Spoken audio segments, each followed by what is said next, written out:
क्या इससे पहले आपने रखे हुए चावल से इस तरीके का नाश्ता खाया है? अगर नहीं खाया है तो हम चलो चलते हैं रसोई में अपने बनाने के लिए, किस तरीके से हम बनाते हैं रखे हुए चावल से, जो खा के सब घर खुश हो जाए। आज मैं लेके आई हूँ रखे हुए रात वाले चावल से कुछ नई डिश। तो किस तरीके से हम इस डिश को बनाते हैं, तो जैसे कि आपके चावल बच जाते हैं, रात को ज्यादा बन जाते हैं, तो समझ में नहीं आता हम क्या बनाएं उन चावलों का।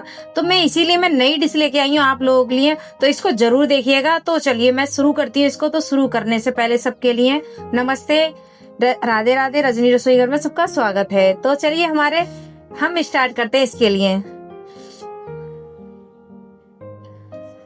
तो मैंने ले लिया एक थाली, तो इसमें हम डाल देते हैं ये चावल, कुछ रात के बचे हुए।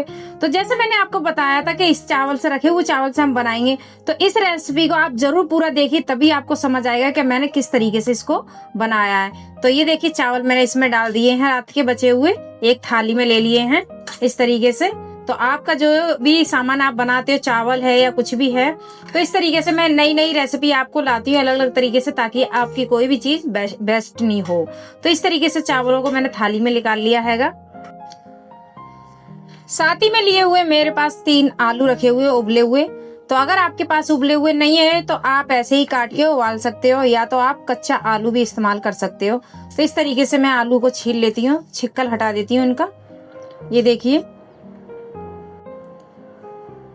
सभी आलूओं को मैंने छील लिया इनको। तो चलिए जो हमने चावल दिखाए थे आपको, हम ये आलू इसमें ग्रेट कर लेते हैं। अगर आप हाथ से फोड़ना चाहते हो तो फोड़ सकते हो, क्योंकि गर्म आलू तो जल्दी फूट जाता है, और जो ठंडा आलू हो जाता है वो अच्छे से फूटता नहीं है। तो मैं इस तरीके से इसको ग्रेट कर ले रही हूँ।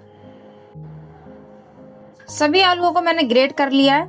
तो इसी में मैं डालती हूँ, छोटा सा मेरे पास टुकड़ा पनीर का पड़ा हुआ था, तो इसको भी हम डाल देते हैं। अगर आपके पास है तो डाल दीजिए, अगर नहीं है तो कोई बात नहीं है, तो आप स्किप कर सकते हैं इसको। तो इसको भी हम ग्रेट कर लेते हैं ऐसे ही। ये देखिए जैसे कि मैंने आपको बताया, तो इस रेसिपी के जरूर आप पूरा देखिए, तभी आपको समझ में आएगा कि बहुत मजेदार रेसिपी है ये।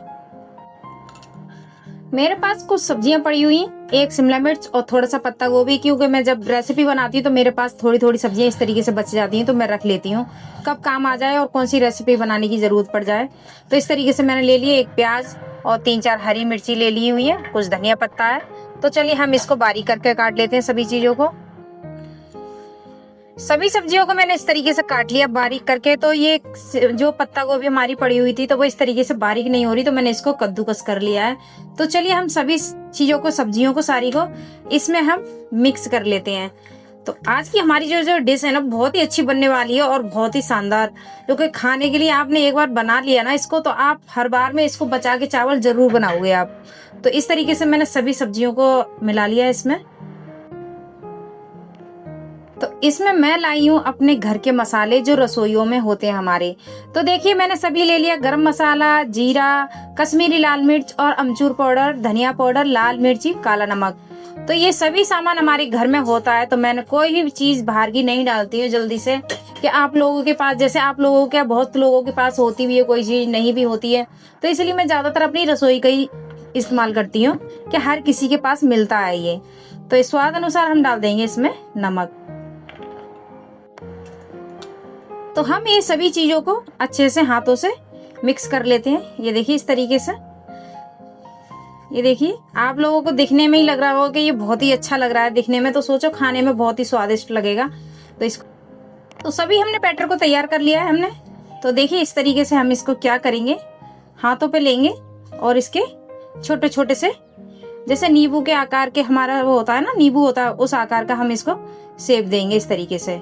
ये देखिए बहुत आसान तरीके से बनके तैयार हो जाता है ये, और खाने में बहुत ही स्वादिष्ट लगता है। तो आप देख सकते हो इसको। तो कुछ मैंने इस तरीके से एक मतलब शेप दी हुई है इस तरीके से। तो सभी को हमने इस तरीके से बना के तैयार कर लिया इस डिश को। तो आप देख सकते हो मैंने जब गोल बनाए हुए थे तो बच्चे कहने लगे मम्मी गोल मत बनाओ, इस ये रोल की तरह नहीं बनाओ इनको। तो मैंने इस रोल की शेप दी हुई है, तो आप देख सकते हो दिखने में बहुत ही सुंदर लग रहे हैं। तो चलिए हम एक चीज और दिखा देते हैं आपके लिए। तो मैंने एक प्लेट ले ली है, इसमें मैंने डाला है अरारोट। तो अगर आपके पास अरारोट है तो डालिए, वरना कॉर्नफ्लोर डाल लीजिए। अगर वो भी नहीं है तो आप इसमें मैदा डाल लीजिए। तो देखिए इस तरीके से मैंने मैदा ले लिया, वो ले लिया है अरारोट। अब चलते हैं हम गैस की तरफ। तो गैस को कर देते हैं हम ऑन, इस पे रख देते हैं हम कढ़ाई। तो इसी में हम डाल देते हैं तेल को।